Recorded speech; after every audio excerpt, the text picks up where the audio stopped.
Hey y'all, my name is Jameer Sumrall. And the case that I decided to represent today was the Vernonia versus Acton case. This case involved Vernonia School District 47J versus Acton. This case went to the U.S. Supreme Court on June 26, 1995. The ruling 6-3 ruled that the Oregon School Board's random drug testing policy for student athletes was reasonable under the Fourth Amendment to the United States Constitution. There had been an increase of drug usage that had spread across the schools in Vernonia, Oregon. The policy of drug testing for student athletes began in 1989. The board viewed athletes as the leaders of the schools, therefore they were the ones that were going to be tested. The board also had concerns of sports-related injuries due to drug use. And then drug tests were submitted during using a urinalysis.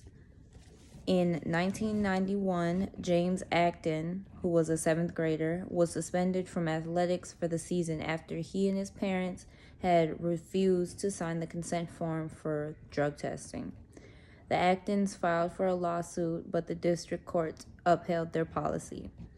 The appellate courts reversed the decision, saying that the policy violated the Fourth Amendment and the Oregon Constitution. The case was argued before the U.S. Supreme Court on March 26, 1995.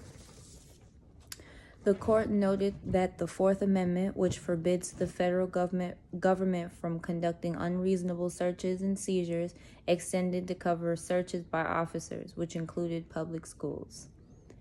The collection or testing of urine was considered a search, therefore it was subject to the Fourth Amendment.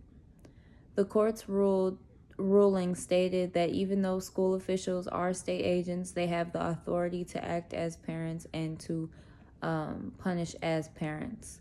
Students are already subjected to physical examinations in order to attend school, so it was just common.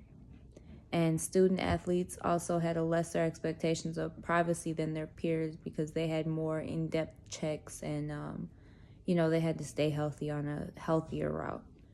Athletes also voluntarily subjected themselves to the regulations, being in extracurricular activities. They were not forced to be in sports. They wanted to be in the sports.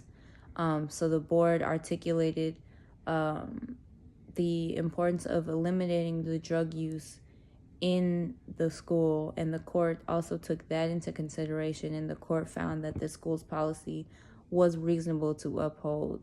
So to this day, athletes at some schools in the United States are drug tested before and during the season.